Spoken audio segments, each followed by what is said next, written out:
ಹಾಗಲಕಾಯಿ ಪಲ್ಯ ಮಾಡಿ ತೋರಿಸ್ತಿದ್ದೀನಿ ಇವತ್ತಿನ ಬ್ರೇಕ್ಫಾಸ್ಟ್ ಬಂದು. ಇದು ಉಳ್ಳಿಕಾಯಿ ಥರ ಕಟ್ ಮಾಡ್ಕೊತಾ ಇದ್ದೀನಿ ಸಣ್ಣ ಸಣ್ಣಕ್ಕೆ. ಇದು ಕಹಿ ಹೋಗಬೇಕು ಅಂತಂದರೆ ಇದಕ್ಕೆ ಸ್ವಲ್ಪ ಮೊದಲೇ ಸಣ್ಣಕ್ಕೆ ಉಳ್ಳಿಕಾಯಿ ಥರ ಕಟ್ ಮಾಡ್ಕೊಂಡು ಇದಕ್ಕೆ ಸ್ವಲ್ಪ ಉಪ್ಪು ಹಾಕೋಣ. ಉಪ್ಪು ಹಾಕಿ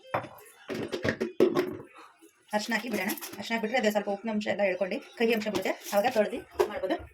ಎಲ್ಲ ಕಳಿಸೋಣ ನನಗೆ.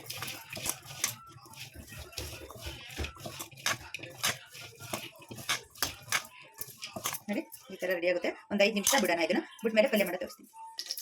ಎಣ್ಣೆ ಕಾಯ್ತೈತೆ, ಕಾಯ್ದ ಸಾಸಿವೆ ಹಾಕೋಣ. ಸಾಸಿವೆ ಜೀರಿಗೆ ಸರಿ ಒಂದ್ಸತಿ ಟ್ರೈ ಮಾಡಿ ನೋಡಿ. ಈ ಥರ ಈ ವರ್ಷ ಟ್ರೈ ಮಾಡಿ ನೋಡಿ. ನೋಡಿ ಈಗ ಎಣ್ಣೆ ಬಾಡ ಆಗುತ್ತೆ. ಬಟ್ ಮೇಲೆ ಈಗ ಸ್ವಲ್ಪ ನೀರು ಹಾಕೋಣ, ಬೇಯಕ್ಕೆ ಬಿಡೋಣ.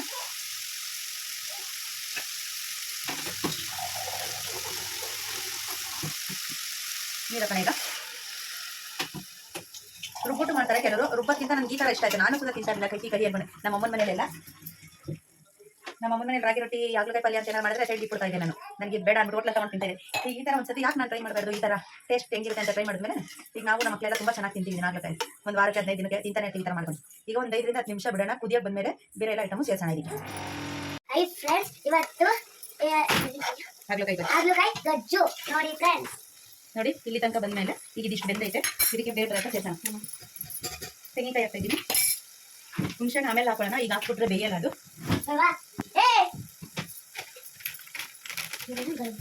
ಗರಂ ಮಸಾಲ ಹಾಕ್ತಾ ಇದ್ದೀನಿ. ಸ್ವಲ್ಪ ಧನಿಯಾ ಪುಡಿ ಹಾಕ್ತಾ ಇದ್ದೀನಿ. ಚಿಲ್ಲಿ ಪೌಡರ್ ಸ್ವಲ್ಪ ಅಚ್ಕಾರ ಪುಡಿ ಹಾಕ್ತಿದ್ದೀನಿ. ಖಾರಕ್ಕೆ ಎಷ್ಟು ಬೇಕಷ್ಟು ನೋಡ್ಕೊಂಡು. ಸ್ವಲ್ಪ ಕರ್ಬೇವಿನ ಸೊಪ್ಪು ಹಾಕ್ತಾ ಇದ್ದೀನಿ. ಒಂದು ತುಂಡು ಬೆಲ್ಲ ಹಾಕಿ ಈಗ ಇದು ಮಾಡ್ಕೊಳ್ಳೋಣ.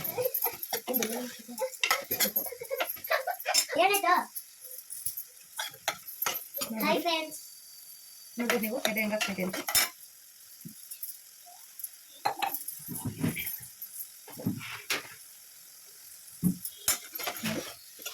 ಹಾಕಿ ಇದು ಮಾಡ್ತಾ ಇದ್ದೀನಿ. ಬಾಡ್ಸೋಣ ಸ್ವಲ್ಪ ಬೇಲಿ. ಕಹಿ ಅಂಶ ಆಲ್ರೆಡಿ ಹೋಗಿರುತ್ತೆ. ಇವಾಗ ಎಷ್ಟೋ ಕಹಿ ಅಂಶ ಹೋಗಿರುತ್ತೆ. ಚೆನ್ನಾಗಿ ಕಹಿ ಅಂಶ ಹೋಗಿದ್ದು.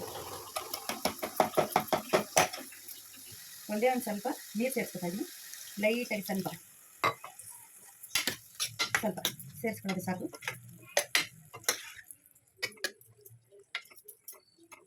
ಈಗ ಬೇಯ ಬಿಡೋಣ. ರುಚಿಗೆ ತಕ್ಕಷ್ಟು ಉಪ್ಪು ಹಾಕೋಣ.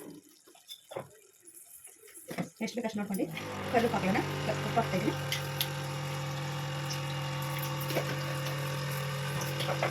ಸ್ವಲ್ಪ ಅರಿಶಿನ ಪುಡಿ ಹಾಕ್ತಾ ಇದ್ದೀನಿ.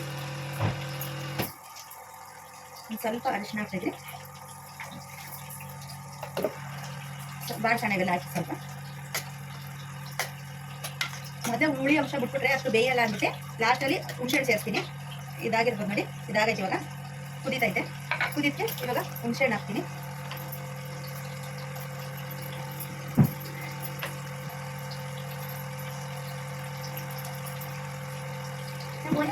ಹುಣಸೆಹಣ್ಣು ಹಾಕ್ತಾ ಇದ್ದೀನಿ. ಇವಾಗ ಹುಳಿ ಅಂಶ ಸೇರಿಸ್ತಾ ಇದ್ದೀನಿ.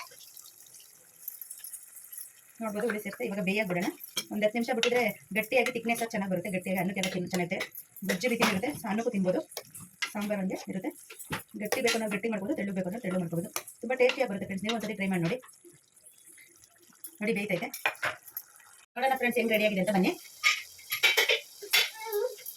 ಸೂಪರ್ ಆಗಿದೆ ನೋಡಿ. ಹೆಂಗೆ ಬೇಯ್ತೈತೆ. ಎಷ್ಟು ಗಟ್ಟಿಯಾಗಿ ಬಂದೈತೆ. ಯಾವಾಗ ಎಷ್ಟು ತೆಳುಗಿತ್ತು ಈಗ ನೋಡಿ ಗಟ್ಟಿಯಾಗಿದೆ. ಹೆಂಗೈತೆ ಅಂತ ನೋಡಿ. ನೋಡಿ ಬೆಂದೈತೆ.